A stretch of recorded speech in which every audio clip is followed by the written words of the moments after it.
Hey everyone, this is me Shubham Rao here and welcome back to Study with an Idea Music Academy platform। और NEET 2026 की परीक्षा स्थगित हो चुकी है और इससे रिलेटेड नेशनल टेस्टिंग एजेंसी जो कि भारत सरकार की एक एजेंसी है जो कि एग्जामिनेशन कंडक्ट कराती है, उन्होंने 12 तारीख यानी कि कल एक प्रेस रिलीज जारी किया है और उसकी कॉपी मैं आपको यहाँ पे दिखा रहा हूँ। ये प्रेस रिलीज जो है वो 12 तारीख को आपकी आई है और इसमें देखिए यहाँ पे लिखा हुआ है कि जो 3 मई को जो है वो आपका नीट का एग्जाम हुआ था उसको अब कंडक्ट कराया जाएगा। ठीक है, और अभी जो है वो एग्जामिनेशन की डेट जो है वो सेपरेटली नोटिफाई की जाएगी। और इसके अलावा एक और चीज यहाँ पे लिखा हुआ है, सेकंड नंबर आपके पॉइंट पे, the government of India has further decided to refer the matter to central bureau of investigation for a comprehensive inquiry into the allegation. तो बेसिकली क्या है कि अब ये जो परीक्षा की पूरी जांच है वो सीबीआई करेगी। ठीक है, इससे पहले कुछ, मैं जब एग्जाम हुआ था उसके कुछ दिन बाद ऐसी खबरें आ रही थी ऑलरेडी मीडिया में, बट मैं उतना सीरियसली ले नहीं रहा था। बट राहुल गांधी जी का ट्वीट मैंने देखा और उसके बाद फिर मुझे लगा कि मैटर थोड़ा सीरियस है। बाद में जब न्यूज और ज्यादा स्प्रेड होने लगी तो फिर समझ में आया कि एक्चुअल में पेपर लीक हो गया है और फिर अलग अलग जगह का नाम आने लगा जैसे Rajasthan, Kerala and all. So it doesn't matter actually. मैं यहाँ पे मेन मुद्दे की बात कर रहा हूँ और ये वीडियो जो है वो मैं किसी के क्रिटिसिज्म वगैरह के लिए नहीं बना रहा हूँ। इसमें मैं एक स्टूडेंट की दुख, दर्द और व्यथा यहाँ पे व्यक्त कर रहा हूँ कि एक स्टूडेंट साल भर मेहनत करता है और ये एग्जाम तो ऐसा है कि इसमें 2 साल आपको लगातार मेहनत कर रहे हैं, 11th और 12th लगातार मेहनत कर रहा है और उसके बाद भी आउटपुट क्या आ रहा है कि इतने पैसे खर्च करने के बाद, कोटा जैसी जगह में जाके रह के वहां पे कोचिंग करने के बाद अंत में परिणाम क्या निकल रहा है कि इस पेपर में धांधली हो गई, जो कि बहुत ही, क्या कहना चाहिए, एक तरीके से मतलब मन उचट गया है इस तरीके की इस व्यवस्था को देखकर। ठीक है, इसमें हमने एक अलग से एजेंसी बनाई थी जिसका सेपरेटली काम ही था कि एग्जाम कंडक्ट कराना, और उनकी नाक के नीचे सारा काम हो रहा है। तो इससे कई सारे सवाल सिस्टम पे खड़े होते हैं और मैं अनफॉर्चुनेटली कहना चाहता हूं कि अभी समय था, अभी रिसेंटली 2024 को जब इस पेपर लीक की बात आई थी तो सेपरेटली एक कमेटी बनाई गई थी। मैं आपको बताना चाहता हूं मित्रों, के राधा कृष्णन कमेटी, जिन्होंने अपनी रिपोर्ट में सजेस्ट किया था कि क्या क्या चेंजेस होने वाले हैं और क्या क्या चेंजेस हम लोग कर सकते हैं ताकि इस तरीके की समस्या से निपटा जा सके। और मैं कुछ कुछ पॉइंट्स बता देता हूं और उनके पॉइंट्स जो है वो आपको भी सुनने चाहिए मेरे ख्याल से। पहला जो पॉइंट था इनका कि सबसे पहले जो पेपर है वो सीबीटी होना चाहिए, कंप्यूटर बेस्ड टेस्ट, जैसे कि जेई का एग्जाम होता है। और उन्होंने ये भी लिखा था कि आपका जो पेपर है वो इनक्रिप्टेड फॉर्म में जो है डिजिटली तरीके से भेजा जाए ताकि जो है इस तरीके की लीक की संभावना ना रहे। सेकंड, उन्होंने बोला था कि हाइब्रिड मॉडल में कंप्यूटर आधारित परीक्षा हो, जो कि मैंने ऑलरेडी आपको बता दिया है। इसके अलावा इस परीक्षा में प्री और मेंस 2 चरण जो है वो लागू करें, ऐसा उनका सजेशन था, जो कि अभी तक हुआ नहीं है और ये ऑफलाइन एग्जाम होता है, मैं आपको बात बता दूं। ठीक है, इसके बाद जो है वो परीक्षा में जो है अटेम्प्ट की सीमा भी जो है वो रखी जाए और ये जो परीक्षाएं होंगी किसी सरकारी संस्थानों में ही परीक्षा केंद्र बने, कोई निजी संस्थान में इसका परीक्षा केंद्र ना हो, ऐसी भी जो है वो बात कही गई। इसके अलावा जो है परीक्षार्थियों की बायोमेट्रिक से पहचान हो, ये सारी चीजें जो है उन्होंने अपने सजेशन में लिखी थी। और अनफॉर्चुनेटली जो है ये सजेशन अभी तक पूर्णतः लागू नहीं हुआ है और इसकी वजह से जो है ये नीट का जो एग्जाम है, मैं आपको बता दूं, ये जो परीक्षा है वो पहले भी जो है वो लीक हो चुकी है। 2015 में एआईपीएमटी में लगभग 35 लोग पकड़े गए थे और मैं एक आर्टिकल देख के आपको बता रहा हूँ, और 2016, 21, 24 और 26 में पेपर लीक की बात कही गई। ठीक है, मैं आपको एक डेटा देना चाहता हूं कि इस पूरे एग्जाम से कितने सारे लोग प्रभावित होंगे। लगभग हमारे देश में 23 लाख लोग इस साल नीट के लिए अपियर हुए थे।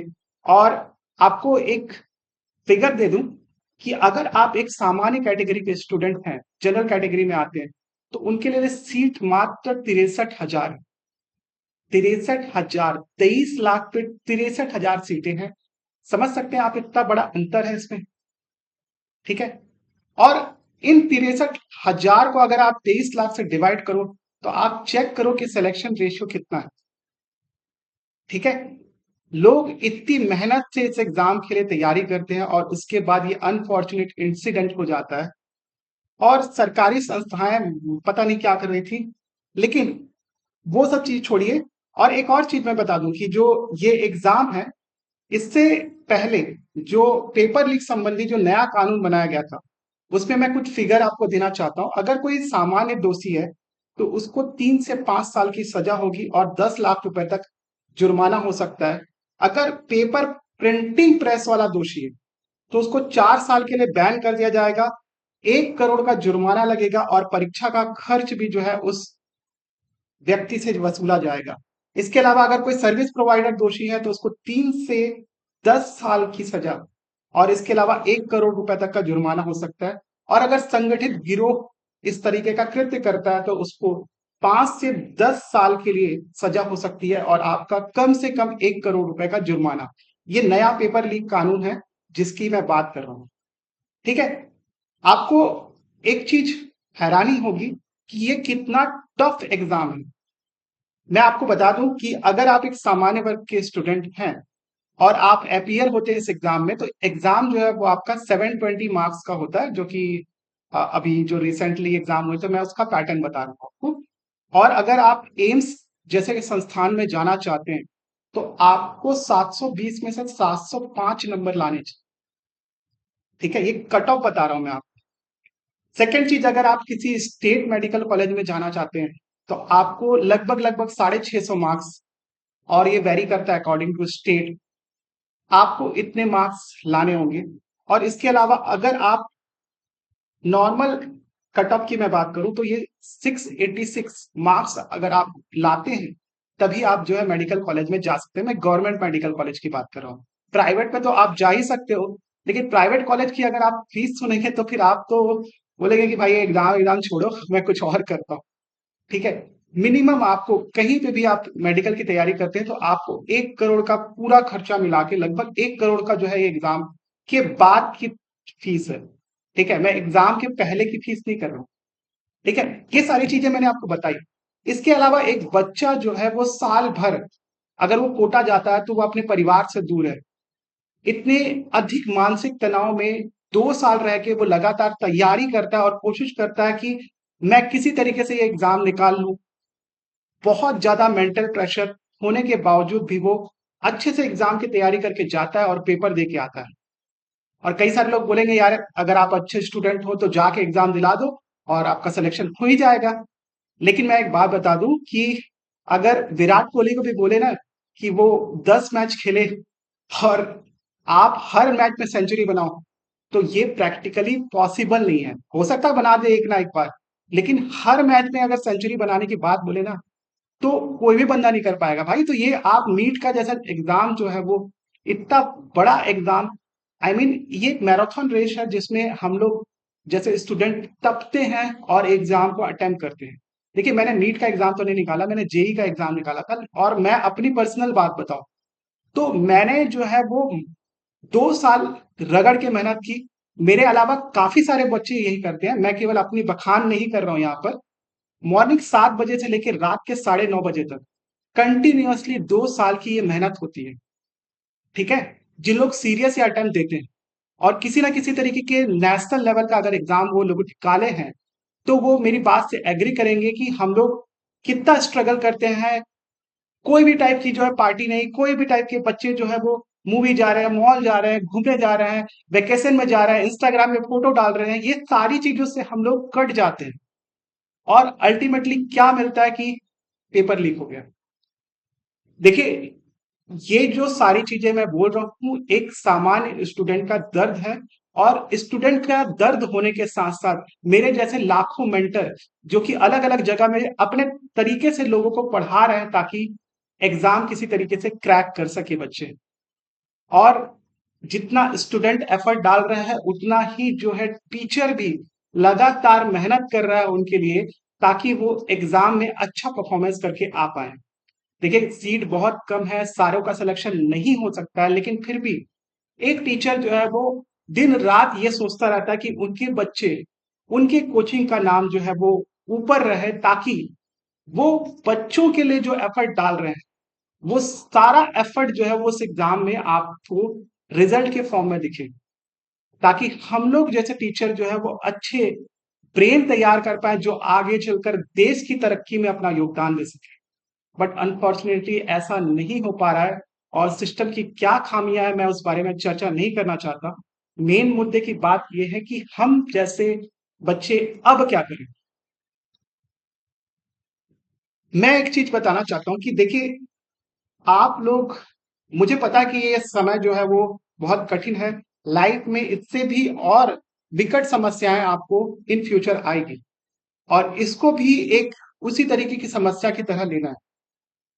आपको फिर से जो है वो अपनी एनर्जी समहाउ बटोरनी पड़ेगी, और कोशिश करना है कि हम लोग ज्यादा से ज्यादा एफर्ट मार के जो है इस एग्जाम को अटेम्प्ट करेंगे। समय कम होगा, और हो सकता है कि इसमें डिले भी हो, ठीक है, क्योंकि अभी हर तरफ से गवर्नमेंट के ऊपर भी प्रेशर आ रहा है, ठीक है। और हम लोग जो है वो क्या कर सकते हैं, ज्यादा से ज्यादा ज्यादा यही बोलेंगे कि आप अपनी पढ़ाई जारी रखें, किसी भी तरीके से अब ढिलाई बरतनी नहीं है, क्योंकि अभी भी जो एग्जाम है वो आपको पूरी तरह पुख्ता तरीके से देना है। सरकार ने जो है वो नोटिस रिलीज कर दिया है, जिसकी वजह से अब कोई कंसिडरेशन नहीं होगा इस पे।